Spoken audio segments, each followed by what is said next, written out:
in the real world, you very, very rarely end up with information that provides a perfectly straight line.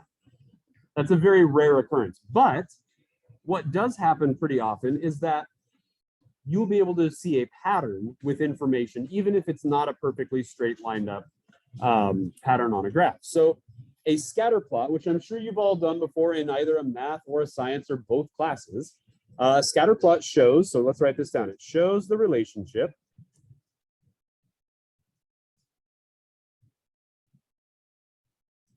between two variables.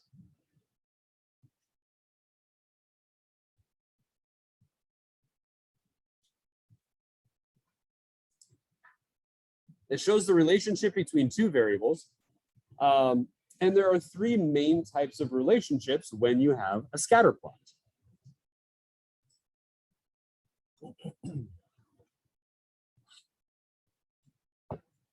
And you can see the names of them right there, positive, negative, or none. And so a positive relationship, let's just go ahead and set up a little XY. So here's our Y-axis, and then our X-axis is going to go through like that. And then a positive relationship basically shows as you go from left to right, the points that you end up with on your graph are moving in an upward direction.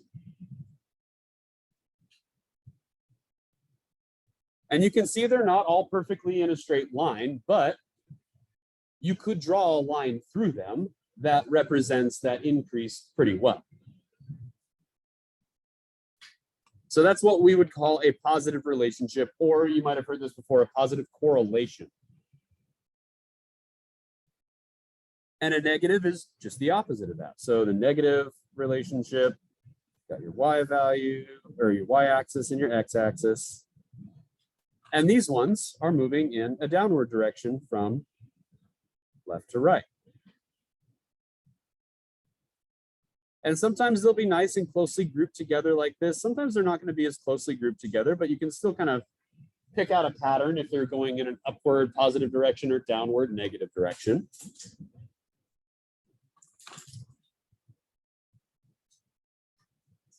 So it's kind of like a positive slope or a negative slope, or I shouldn't say kind of, it is the same thing, positive slope, negative slope, positive relationship, negative relationship. And then the last one is no relationship or no correlation. Anybody know what that one looks like? Yeah, just kind of random points all over the place without really any sort of pattern to it. Like if you're trying to draw a line through that information there, you really couldn't, because it doesn't really have any sort of grouping or trend one way or another. Just random points around with no clear pattern. So that would, yeah, sort of like people in crowds. All right, so then today what we are going to do is we're going to be talking about what's called a line of best fit. And you might already know what this is, or you might be able to imagine what this would look like. And a line of best fit, let's go ahead and write it in a quick definition. So it says given a positive or negative correlation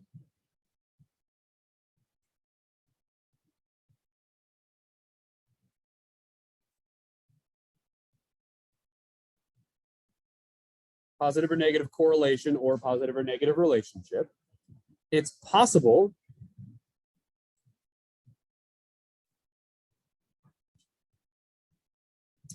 to write a prediction equation.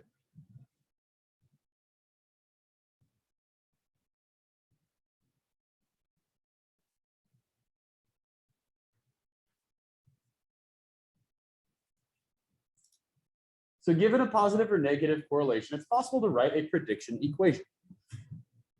What we'll do is we'll just finish up our first page of notes today. And then tomorrow when we come back, we'll finish up that second page real quick. And then we will move on to our unit review. So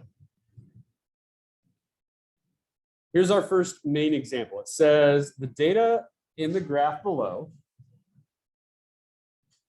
shows the resting heart rates and ages of a group of 20 people at the gym. Which line best represents the data? Graph each line to justify your answer. So, first of all, what type of a relationship are we looking at on this graph? What type of correlation? Is it positive, negative, none? What do we think? Is it going up? No. Is it going down? Yes. So if it's going down, what kind of a slope is it going to have? What kind of a slope goes in a downward direction? Same as the word up here. Negative slope, right? How many of these lines have a negative slope? How many of those equations have a negative slope? This is the first one? Yeah. Second one? Yeah. Third one? Yeah. Fourth one? No. So right away, we're going to cross off line D. We don't need that one because that line right there does not have a negative slope. So because this information is a negative correlation, we know right away it's either A, B, or C. Now, what we're going to do is we're going to graph these three lines right here and then determine which one of those three lines best fits this grouping of points. So this is going to be a little bit of practice of graphing from slope-intercept form, which we did a couple weeks ago. So line A says y equals -2/3x plus 80. So the 80 is our y-intercept. So we're going to go up to 80 on the y-axis and put our point right here. So that's where we're starting, right here. So that's 80. From that point, this is why we need our rulers. From that point, we're going to use the slope of -2/3. That would be down 2 and then to the right 3. So down 2 and then 1, 2, 3 right here. And then down 2 again, 1, 2, and then 1, 2, 3 right here. And so what I'm going to do is just line up. Probably should have used red. I'll do that next time. We'll just line those up and draw our line. And we'll say, okay, look at that. There it goes. And that is line A. So there's line A. Now, here's my question. Does that look like it fits those points very well? Not really. Yeah, I'd say probably not. I mean, hopefully one of these other two goes through those points a little bit better than that. So line A, probably not going to be our answer. Let's try line B. So line B says -1/3 x plus 75. Now 75 is our start value. That's our y-intercept. So 70's here, 80's here. So 75 is right in between. I'm going to use red this time so I don't end up losing my points if I'm using black ink. And our slope this time is -1/3. So down 1/3. So down 1/3, that's right there. And then 1, 1, 2, 3, that's right here. And then 1, 1, 2, 3, that's here. And 1, 1, 2, 3, that's here. I'll just line up my points. And there's line B. That one looks a lot better, doesn't it? I'd say so far between A and B, we can cross off A for sure. A is not going to work. I'm thinking it's probably going to be B, but let's double check with C just to make sure. Line C, it says we're starting at 80, and we're using the same slope as the last one, -1/3, so down 1/3. So 80, starting up here, same as the first one. Down 1 and then 1, 2, 3 right there. Down 1, 1, 2, 3 right there. 1, 1, 2, 3. Down 1 and then over 3. So line C starts at the first point that we used for the first line for A, but then it has a shallower slope, and there's line C. So the slope of C looks great, but it looks like it's just a little bit too high. It doesn't actually go through the points very well. So definitely not going to be line C either. So our answer here is line B.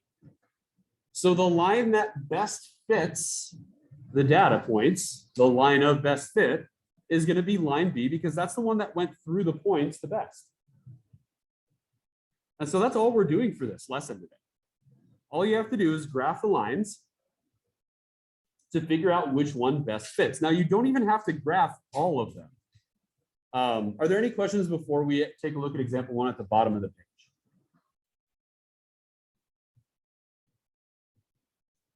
All right, let's hop on down and look at number 1. And what I just said is we're going to graph them, but we don't have to graph all of them because you can look at some of these equations and figure out which ones definitely won't work. For example, on number 1, is this a positive or a negative relationship? Positive or negative relationship on number 1? Negative, for sure. It's going down again. How many of these lines have a negative slope? 2 of them. So the only ones that could possibly work are the ones with negative slopes, B or D. A and C both have positive slopes.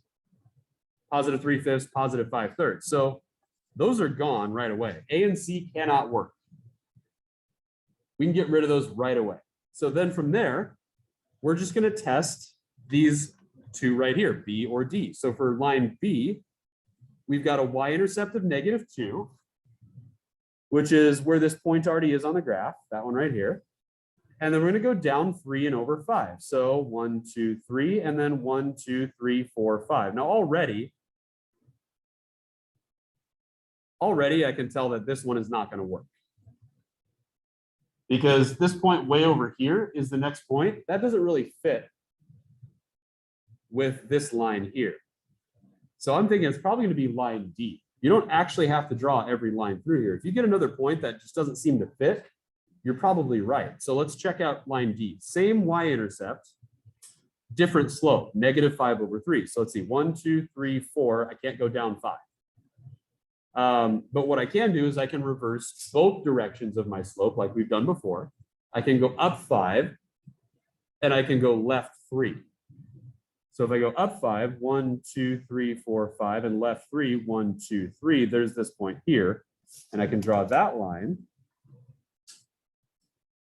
And this one definitely seems like a good fit. So that would be line D. So that's going to be our answer. Tell you what, we've got 10 minutes. Let's finish these. And that way we won't have to worry about finishing this tomorrow. We can just do the review. I had initially planned on having an assignment for this, but there's some questions like this on your review. So we'll just not actually do the assignment with this lesson. All right, number 2, let's take a look. Once we do number 2, I'm going to have you work on the rest of these on your own. So I'll have you do 3, 4, 5, and 6, the last 4 on your own. So number 2, is that a positive or a negative relationship?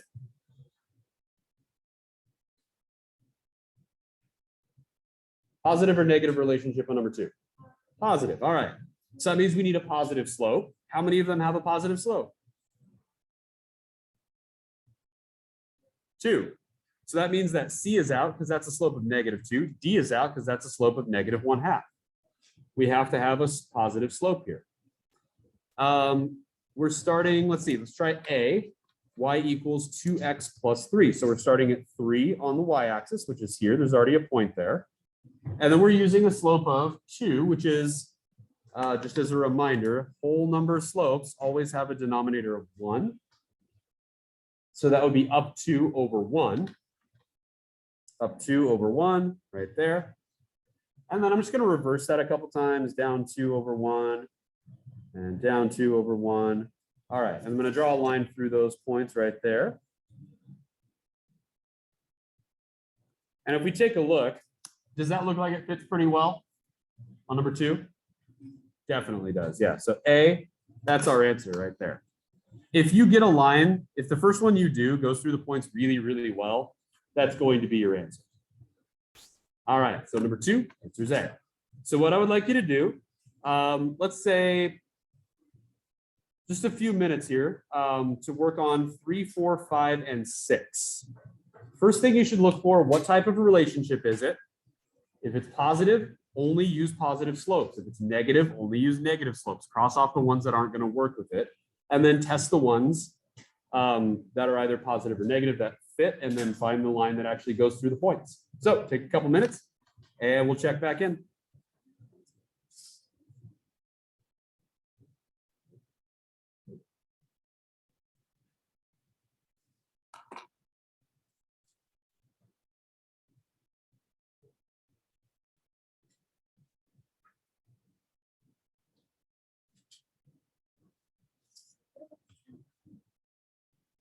As soon as Catherine gets back.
Catherine, you have to pass.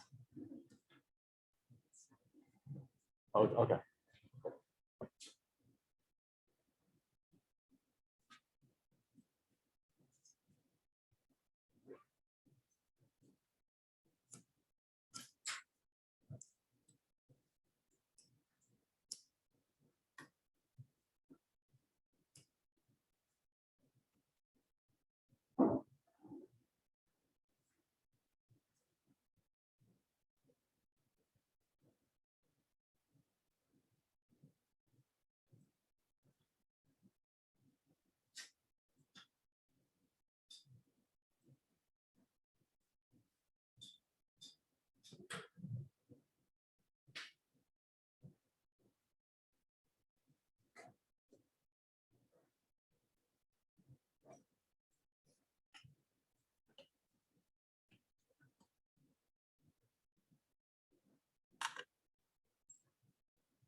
All right, so we gotta start taking a look at these because we're almost out of here. So again, there's gonna be no assignment for today, and then we'll start working on the review tomorrow. So number 3, the answer is C. Number 3, the answer is C. We got a positive slope, so we can cross off B and D right away. 4x is too steep, so it's y equals 1 over 4x. Number 4, the answer is B. This one, you can cross off A right away, and then you might have noticed C and D were the same. And so if you have 2 that are the same, chances are you're probably not going to circle 2 answers. So you can probably just cross those off, which you can because the y-intercept is not at -2, it's at +2. For number 5, the answer is C. You can cross off A and B right away.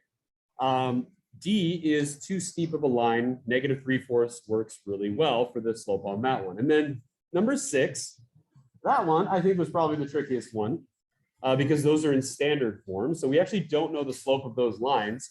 You can use either the XY intercept graphing method or convert to slope intercept form on those ones. Anyway, either way, the answer ends up being D on number 6. So go and get your stuff packed up. If you borrowed a ruler, which I think everybody did, put it back. If you borrowed a calculator, put it back. And we will start with our review of the unit tomorrow. So nice job today.